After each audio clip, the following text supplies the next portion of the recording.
What is up, everybody? Nerocosm here, and today we are going to be giving Little Nightmares a review on our Nerocosm's grading scale thing we got. Now, we did update it a little bit. Instead of weapon switch, we changed it to item interaction.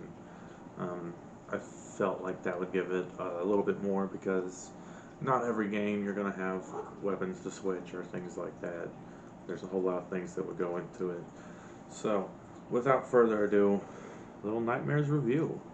That was a 5-part thing. It did not take long at all. I didn't do any of the DLCs. I didn't know if anyone wanted to see that. But as far as the storyline goes, you wake up and you straight have to dip. Like, you just wake up, you had a scary ass nightmare. You wake up and you just gotta dip. You gotta get out of something. Like, you don't even know. It doesn't tell you. Um, I know that your character's name is Six.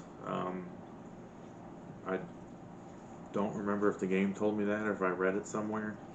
But I know her name is Six. So as far as the actual storyline goes, your whole thing is just to solve puzzles, get out. You got these scary dudes.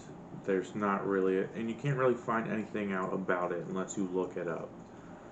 So I'm not really that big of a fan of stuff like that as far as storyline goes. I'm gonna have to give that a 3 out of 10. Now, as far as the controls in the game, I like how you move around. I like how when you view stuff, you move the lighter with it, your head goes up and down, you got the run, you can fucking do all that. I love sliding. I remember in the very first video I learned how to slide and I was like, who's ever gonna use this? And now it's like the best thing to do in the whole game. So I will give that a 10. As far as item interactions, you got the lighter you can do that. You can jump up on stuff, hang on ledges. Um, you grab stuff, pick up keys, but you have to hold the button down while you're doing it. I like that. It's kind of like if you let the shit go, if you let the button go, you're going to let whatever you're doing go. And I think that's pretty cool.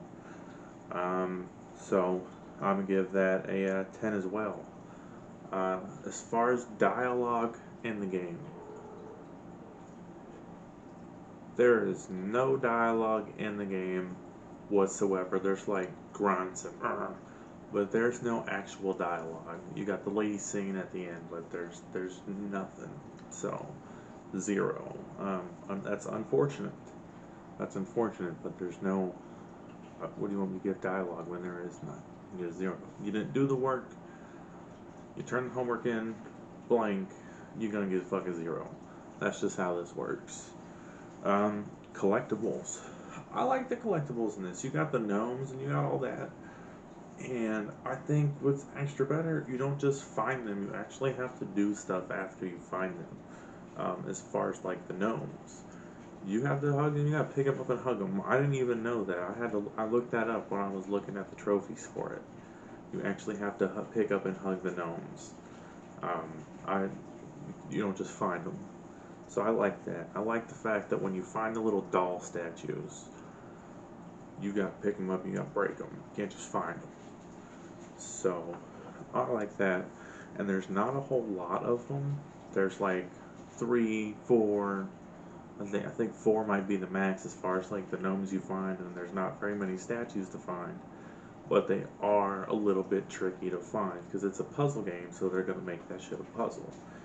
Even furthermore, it's a puzzle after you find them because you don't know what you're supposed to do with them now.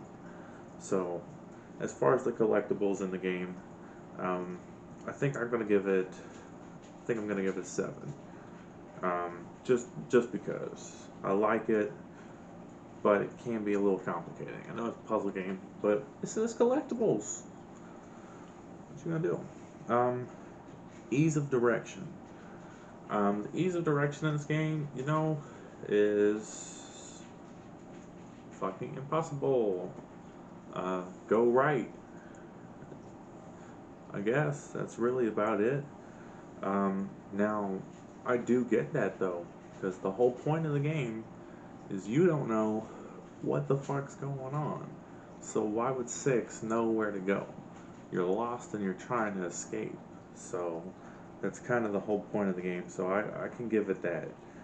I can give it that. A lot of the things were kind of tricky though. Like I don't even know, like in the very first one, how long I was running around like my fucking head was cut off, not knowing what the fuck to do. It turns out you gotta open the fridge and climb up it. Like what the fuck? So I'm gonna give it an 8 on that. I'll give it an 8, just because that's the whole point of the game. If you're lost, find out about it. Targeting ability, super easy. You literally just have to hold the shit and walk up to it and like throw it. I get it right most of the time. So targeting ability on the game is easy. There's not a whole lot of it to do, but what there is to do is simple. So I'm down with it. 10 on that. Camera angle. We talked about this earlier during the control gameplay. I love the camera angles on it. I love the ability to move the camera angle around. I like the actual appearance on the screen that it gives. I'm a big fan of that, so again, I'm going to do a 10 on that. As far as the customization options, the customability of this game is not very good. I don't I don't even think you can customize the controls on it. So I'm going to give that a 0. Um, Graphics in the game, I I enjoyed. I really like the graphics in the game. I think, it's not like hyper realistic, but the game was made in 2017. It really doesn't need to be. It's a off thing camera angle, like you're looking into a book type shit. So I think the graphics like that are pretty good. You can see like when the coat's wet, you can see when it does the fucking zoom outs. That one zoom out when you were transitioning levels going up the steps, it just kept zooming out, and you got to see like you going from like boat link to boat link, even though at the time you didn't know it was a boat unless you were smarter than I am. I could tell that the thing that was swaying was a boat. I just thought the camera was all fucked up like that to be cool. Um, but yeah, as far as that, unfortunately, for the grading scale, this game only gets a 65, so it gets a 2-star rating as far as actual gameplay, mechanics and stuff like that.